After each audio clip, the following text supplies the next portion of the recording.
जय हिंद दोस्तों। मैं Amit sir selection with Amit के इस प्लेटफॉर्म पर स्वागत करता हूं। दोस्तों आज हम लोग प्रमुख नियुक्तियों और प्रमुख सम्मेलनों के बारे में बात करेंगे जो एग्ज़ाम में बहुत ही ज़्यादा इम्पोर्टेंट रखता है और यहाँ से एग्ज़ाम में 100% क्वेश्चन आएगा। तो चलो दोस्तों शुरुआत किया जाए। दोस्तों अभी हाल ही में बात करते हैं दोस्तों। अभी हाल ही में संयुक्त राष्ट्र जलवायु परिवर्तन के अंतर्गत एक COP जिसको बोला जाता है कॉन्फ्रेंस ऑफ पार्टीज़, इसका सम्मेलन हमेशा होता रहता है।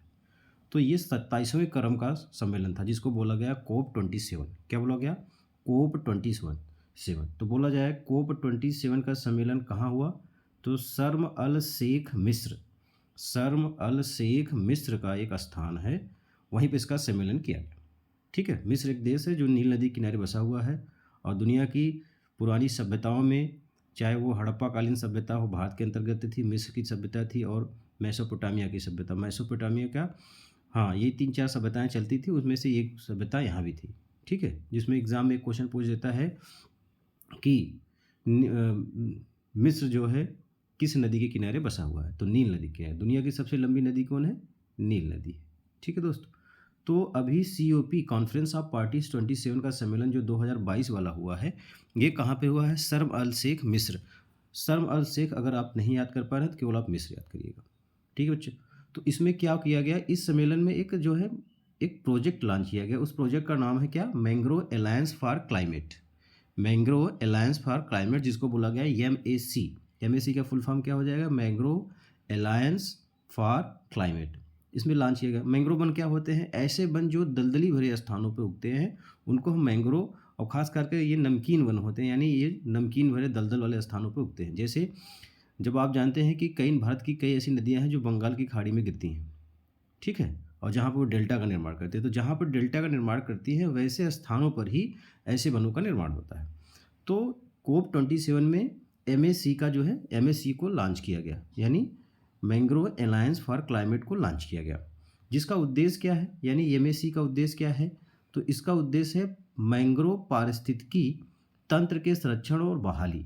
तो अगर आपसे पूछा जाए कि COP27 जो मिस्र में हुआ, उसमें जो MAC को लॉन्च किया गया, उसका मुख्य उद्देश्य क्या है? तो इसमें यही बोला गया है कि मैंग्रोव पारिस्थितिकी तंत्र के संरक्षण और बहाली, यानी उस मैंग्रोव जो पारिस्थितिकी तंत्र है उसको बचाया जाए और उसका बहाल किया जाए।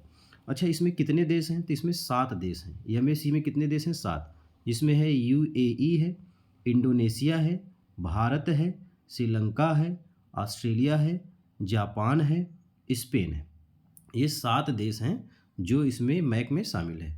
तो इसको आप शॉर्टकट में ऐसे याद कर सकते हैं, SAS JILLGU, यानी सास GU। Yes for Sri Lanka, A for क्या हो जाएगा? ऑस्ट्रेलिया, ठीक है, yes for Spain, J for Japan, I for India, I for Indonesia और U फॉर क्या हो जाएगा? UAE। तो इसको याद कर सकते हैं, यानी COP27 का सम्मेलन मिस्र में किया गया और उसमें MAC को लॉन्च किया गया, जिसमें कितने देश हैं? 7 देश हैं। ठीक है दोस्तों आगे बात करते हैं। हम लोग आगे बात करते हैं। COP21 का नाम सुना होगा आपने। COP21 को क्या बोला जाता है? COP21 को बोला जाता है पेरिस समझौता। पेरिस सम्मेलन बोला जाता है, पेरिस समझौता बोला जाता है। COP21 को क्या बोला जाता है? पेरिस सम्मेलन या पेरिस समझौता। ये कब हुआ? 2015 में हुआ। अच्छा, इसका ये बार बार COP21 क्यों पूछा जाता है? क्योंकि COP21 में जो वैश्विक देश है उन्होंने एक अपना टारगेट बनाया था। टारगेट ये बनाया था कि जो ग्लोबल वार्मिंग है, ठीक है, इसके तापमान को हम 2 डिग्री के नीचे लाएंगे। यानी COP21 या जिसको COP21 जो 2015 में कहाँ हुआ था? फ्रांस के शहर पेरिस में हुआ था, इसलिए पेरिस सम्मेलन के नाम से भी जाना जाता है। इसमें क्या टारगेट किया गया था? इसमें टारगेट यह किया गया था वैश्विक तापमान को 2 डिग्री से नीचे लाने का लक्ष्य रखा गया था। ठीक है, आगे COP27 कहाँ हुआ? ये मिस्र में हुआ। COP27 कहाँ पर हुआ? ये मिस्र में हुआ। अब COP28 कहाँ होगा? ये UAE में होगा। कब होगा? 2023 में होगा। ठीक है, चलो दोस्तों आगे बात करते हैं हम लोग। दोस्तों आप G20 जानते हैं, ठीक है, G20 यानी दुनिया के 20 देश हैं जिनके ग्रुप को क्या बोला जाता है? G20 यानी ग्रुप 20। इसका 17वां सम्मेलन 2022 किया गया। अभी इसका 17वां सम्मेलन 2022 किया गया। कहाँ पर? बाली, बाली नामक स्थान पे, ये कहाँ पर है? इंडोनेशिया में है। इंडोनेशिया में है। इंडोनेशिया कौन है? भारत का जो है जली माध्यम से, ठीक है, जली सीमा के साथ भारत का पड़ोसी देश है, ठीक है ना। आगे बात करते हैं। तो आपसे पूछेगा जो अभी G20 वाला 2022 वाला सम्मेलन कहाँ हुआ है? तो इंडोनेशिया के बाली से। इसका विषय क्या था? Recovery together, recover stronger, recovery together या रिकवर टुगेदर, ठीक है, और रिकवर स्ट्रॉन्गर, इसका क्या था? विषय था, ठीक है। अगर आपसे पूछा जाए कि 18वां G20 सम्मेलन यानी 2023 वाला कहाँ होगा, तो बहुत ज़्यादा इंपॉर्टेंट है। ये भारत के प्रगति मैदान में होगा, और प्रगति मैदान कहाँ है? दिल्ली में होगा। यानी 18वीं G20 सम्मेलन जो 2023 वाली होगा, इसकी अध्यक्षता कौन करेगा? भारत करेगा, ठीक है। भारत का कौन सा शहर करेगा? दिल्ली करेगा, ठीक है। अच्छा, वर्तमान में जो है भारत G20 की अध्यक्षता भी संभाल रखा है। भारत जो है वर्तमान में G20 की सम्मेलन की अध्यक्षता भी संभाल रखा है। साथ ही साथ जो वर्तमान में भारत है वो UNSC, United national security council यानी सुरक्षा परिषद का दिसंबर माह वाले जो है, ठीक है, की का भी सदस्यता का भी अध्यक्षता इसने भी संभाल रखा है। यानी भारत जो है इस समय G20 का भी अध्यक्षता संभाल रखा है, और सुरक्षा परिषद के दिसंबर माह वाला जो है अध्यक्षता इसने संभाल रखा है। आप जानते हैं सुरक्षा परिषद में कुल कितने देश होते हैं? 15 देश होते हैं। 15 देश में 5 अस्थायी होते हैं। जो 5 देश होते हैं उनके पास क्या होता है? वीटो पावर होता है। क्या होता है उनके पास? वीटो पावर होता है। 15 देश होते हैं, 5 अस्थायी होते हैं और उनके पास वीटो पावर होता है। 10 अस्थायी होते हैं जिनका कार्यकाल कितना होता है? 2-2 वर्ष होता है। तो भारत 2021 से लेकर के 2022 तक, ठीक है, सुरक्षा परिषद का अस्थायी सदस्य बना है, और जिसमें वो दिसंबर वाली अध्यक्षता भी संभाल रखा है, ठीक है। आगे बात करते हैं दोस्तों, ठीक है। तो G20 2023 का सम्मेलन कहाँ होगा? अपने दिल्ली में होगा। बहुत ज़्यादा इंपॉर्टेंट है। आगे जो G20 शेरपा सम्मेलन हो रहा है, शेरपा का मतलब होता है जो किसी भी देश की तरफ से जो वरिष्ठ अधिकारी होता है उसी को शेरपा बोला जाता है। तो G20 शेरपा सम्मेलन इस बार हो रहा है शेरपाओं का, यानी 20 देशों के जो शेरपा होंगे यानी मेन उनके अधिकारी होंगे, उनका सम्मेलन कहाँ हो रहा है?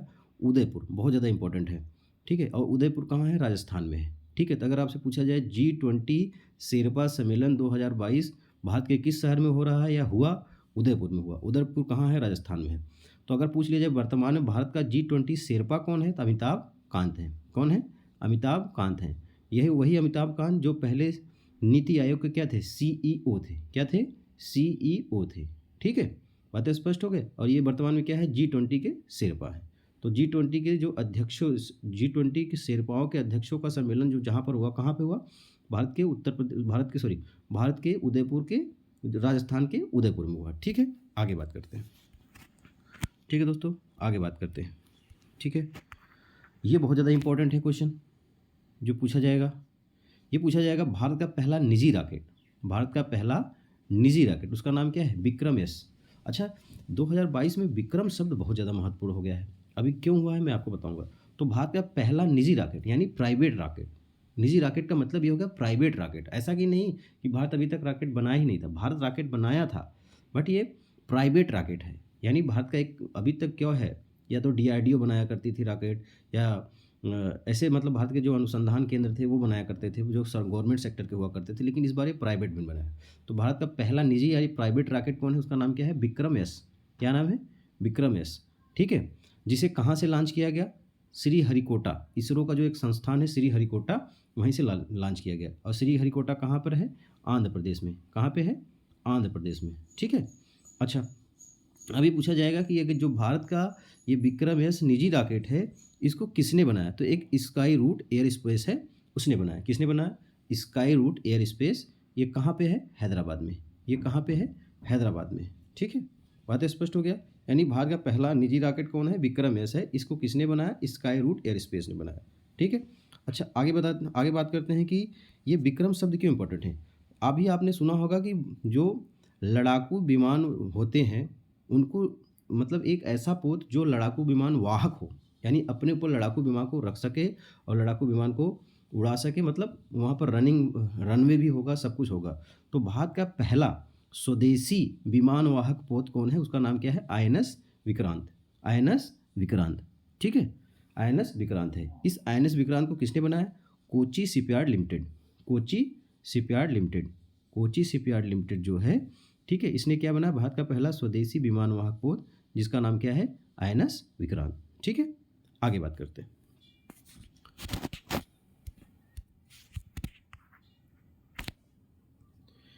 वही पूछा जाए कि दुनिया की आबादी अभी 8 अरब हो गई, कितनी हो गई? 8 अरब हो गई। ठीक है, तो पूछा जाएगा भारत दुनिया की आबादी जो है कब 8 अरब हो गई? तो 15, ठीक है, 15 नवंबर 2022 को, 15 नवंबर 2022 को संयुक्त राष्ट्र संघ ने ये आंकड़ा लगाया कि भारत की दुनिया की आबादी कितनी हो गई? 8 अरब हो जाएगी। तो 15 अरब 2022 को दुनिया की आबादी कितनी हो गई? 8 अरब हो गई। अच्छा, संयुक्त राष्ट्र संघ ने एक आंकड़ा और भी लगाया है कि आगामी 2080 तक, ये क्या चल रहा है 2022, यानी आगामी 2080 तक दुनिया की आबादी कितनी हो जाएगी? 10 अरब। तो वर्तमान यानी 15 नवंबर 2022 को दुनिया की आबादी कितना हो गई? 8 अरब। लेकिन आगामी 2080 सन 2080 तक आबादी दुनिया की आबादी कितनी हो जाएगी? 10 अरब हो जाएगी। ठीक है, आगे बात करते हैं दोस्तों। ठीक है, क्लाइमेट चेंज परफॉर्मेंस सूचकांक अभी जारी किया गया है। ठीक है, क्लाइमेट चेंज परफॉर्मेंस सूचकांक जारी किया गया है। एक जर्मनी की एक जो सूचकांक, एक जर्मनी की कंपनी जो सूचकांक जारी करती है, तो ये 2023 वाला जारी किया गया। कब वाला जारी किया गया? 2023। हालांकि 2023 अभी आया नहीं है, ये सूचकांक 2023 करके आ रहा है, लेकिन ये सूचकांक जो है 2022 का है, यानी जो इस पर सर्वे किया गया है 2022 में। तो इसमें जो क्लाइमेट चेंज परफॉर्मेंस सूचकांक 2023 में, इसमें प्रथम स्थान, द्वितीय स्थान और तृतीय स्थान क्या हो गया? खाली रहा। क्यों? क्योंकि कोई देश ऐसा मिला ही नहीं जो प्रथम, द्वितीय और तृतीय जो मापदंड है, प्रथम स्थान, द्वितीय स्थान, तृतीय स्थान का जो मापदंड है उस पर खरा उतरे। तो क्लाइमेट चेंज परफॉर्मेंस सूचकांक का प्रथम स्थान, द्वितीय स्थान, तृतीय स्थान खाली रह गया। चौथा स्थान कौन प्राप्त किया? डेनमार्क। यानी चौथे स्थान पर डेनमार्क रहकर दुनिया में सबसे अच्छा क्लाइमेट के बारे में परफॉर्मेंस करने वाला देश है। वही पांचवा कौन बना? स्वीडन बना। अब हम भारत की बात करेंगे जो एग्जाम में आएगा। तो अगर आपसे पूछा जाए इस बार भारत का, यानी 2023 वाले रिपोर्ट में भारत का स्थान कौन सा है? 8वां। यानी पूरे दुनिया में भारत जो है 8वें स्थान का, 8वें सूचकांक में 8वां स्थान प्राप्त किया। यानी भारत ठीक ठाक परफॉर्मेंस कर रहा है क्लाइमेट के लिए। ठीक है, और जबकि 2022 में हमारा स्थान कितना था? 10वां था। 2022 में हमारा 10वां था, 2023 में हमारा कितना है? ठीक है, 8वां है। अच्छा, अगर पूछा जाए दुनिया का कौन सा देश है जो सबसे ज़्यादा प्रदूषित है, तो आप बोलेंगे बांग्लादेश। कौन है? बांग्लादेश। लेकिन अगर आपसे पूछा जाए दुनिया की कौन सी ऐसी राजधानी है जो सबसे ज़्यादा प्रदूषित है, तो आप क्या बोलेंगे? दिल्ली। ठीक है, क्या बोलेंगे? या नई दिल्ली बोलेंगे। यानी भारत की नई दिल्ली जो है दुनिया की सबसे प्रदूषित राजधानी है। बात स्पष्ट हो गया? ठीक है, आगे बात करते हैं दोस्तों। अब ICC T20 विश्व कप जो भी हुआ है उसके विषय में बात करते हैं। ICC T20 विश्व कप 2022 वाला कहाँ खेला गया? ये खेला गया ऑस्ट्रेलिया में। कहाँ खेला गया? ऑस्ट्रेलिया में खेला गया। इसका विजेता कौन बना? इंग्लैंड बना। इसका विजेता कौन बना? इंग्लैंड बना। उप विजेता कौन बना? पाकिस्तान बना। ठीक है, यानी आयोजक देश कौन था? यानी T20 विश्व कप 2022 वाला जो हुआ है, ये कहाँ हुआ है? ऑस्ट्रेलिया में हुआ है। कौन जीता? इंग्लैंड जीता। हारा कौन? पाकिस्तान। अच्छा, इंग्लैंड कितनी बार जीत चुका है? तो 2 बार जीत चुका है। एक बार 2010 में जीता था, अब इस बार 2022 में जीता है। जबकि भारत अभी तक केवल ICC T20 विश्व कप एक ही बार जीता है, वो भी 2007 में जीता है। इस समय कप्तान कौन थे? महेंद्र सिंह धोनी। और विश्व कप भारत ने कितनी बार जीता है? 2 बार जीता है। एक तो 1983 में हम लोगों ने जीता है, ठीक है, एक तो 1983 में हम लोगों ने जीता है और 2011 में जीता है। ठीक है, चलिए ठीक। अब अगला इंपॉर्टेंट ये है, क्योंकि आगामी आयोजन यानी 2024 जो आगामी आयोजन होगा T20 विश्व कप का 2024 वाला, वो कहाँ होगा? USA और वेस्ट इंडीज़ में होगा। कहाँ पर होगा? USA और वेस्ट इंडीज होगा। यानी 2024 वाला जो ICC T20 विश्व कप होगा वो कहाँ होगा? USA और वेस्ट इंडीज में होगा। यानी USA और वेस्ट इंडीज दोनों देश मिलकर के सम्मिलित रूप से इसका आयोजन करेंगे। ठीक है दोस्तों, आगे बात करते हैं। ठीक है, देखिए दोस्तों, ये सब हैंड रिटन नोट्स हैं और इसको बहुत सोच विचार के मैं जो है इस नोट्स को बनाता हूँ, कंटेंट को तैयार करता हूँ। इसलिए मैं इतना भरोसा है मेरे पर कि आप खुद भी हैंड रिटन नोट्स बनाया करिए, क्योंकि आपके द्वारा बनाया गया हैंड रिटन नोट्स वो आपका ही एक कहीं ना कहीं एक कुंजी है जो आपको बहुत अच्छे से काम करेगी, क्योंकि आप उस पर बेहद रूप से सोच पाएंगे कि क्या आपको लिखना है, क्या छोड़ना है, कौन एग्जाम में आएगा, कौन नहीं आएगा। ठीक है दोस्तों, अभी हाल ही में संयुक्त राष्ट्र सुरक्षा परिषद, जिसको हम लोग क्या बोलते हैं, UNSC 2022 की दिसंबर माह की अध्यक्षता कौन किया बच्चा? भारत ने किया। ठीक है, इसके पूर्व भारत ने कब इसकी संभाली थी? अगस्त माह की। यानी मैंने आपको बताया है कि संयुक्त राष्ट्र सुरक्षा परिषद यानी UNSC में कुल कितने सदस्य हैं? 15 देश हैं। 15 में 5 अस्थायी हैं जिनके पास वीटो पावर है और 10 अस्थायी है। तो भारत 2021 से लेकर के 2022 तक, ठीक है, अस्थाई अध्यक्ष 8वीं बार बना है। कौथी बार बना है? 8वीं बार बना है। जो अस्थाई अध्यक्ष होते हैं इनका कार्यकाल कितना होता है? 2 वर्ष। 2021 में भी भारत अध्यक्ष बना था, लेकिन किस माह के लिए? अगस्त के लिए। 2022 में भारत भी अध्यक्ष बना है, किस माह के लिए? दिसंबर के लिए। ठीक है, बातें स्पष्ट हो गया। चलिए दोस्तों आगे हम लोग बात करते हैं इंदिरा गांधी अंतर्राष्ट्रीय हवाई अड्डा। 3 हवाई अड्डे ऐसे हैं जो पूरी तरीके से क्या हो गए हैं? पेपरलेस हो गए हैं। यानी वहाँ पर आपको पासपोर्ट वगैरह ले जाने की कोई ज़रूरत नहीं है। यानी आपका सीधे सीधे वहाँ पर आप ऐसे मतलब पेपरलेस हो गए, यानी डिजिटलाइज हो गए हैं पूरी तरीके से। वो कौन कौन से हैं? पहला है इंदिरा गांधी अंतर्राष्ट्रीय हवाई अड्डा, जो कहाँ पे है? दिल्ली में है। कहाँ पे है? दिल्ली में है। दूसरा क्या है बच्चे? केम्पागौड़ा अंतर्राष्ट्रीय हवाई अड्डा, ये कहाँ है? बेंगलुरु में है। कहाँ पे है? बेंगलुरु में है। ठीक है, बेंगलुरु में है। और तीसरा है सॉरी दोस्तों, लाल बहादुर शास्त्री अंतर्राष्ट्रीय हवाई अड्डा कहाँ पर है? वाराणसी में। यानी 3 हवाई अड्डा है, इंदिरा गांधी अंतर्राष्ट्रीय हवाई अड्डा, केम्पागौड़ा अंतर्राष्ट्रीय हवाई अड्डा, लाल बहादुर शास्त्री अंतर्राष्ट्रीय हवाई अड्डा, ठीक है, जो वाराणसी में। ये तीनों हवाई अड्डा कैसे बन गए? ये डीजी यात्रा के लिए यानी पेपरलेस बन गए हैं। कैसे बन गए हैं? पेपरलेस बन गए हैं।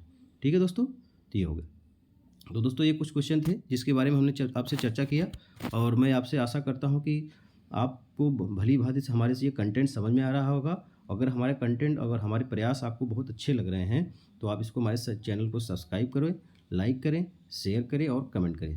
दोस्तों रोज़ मैं आपको एक क्वेश्चन दिया करूँगा।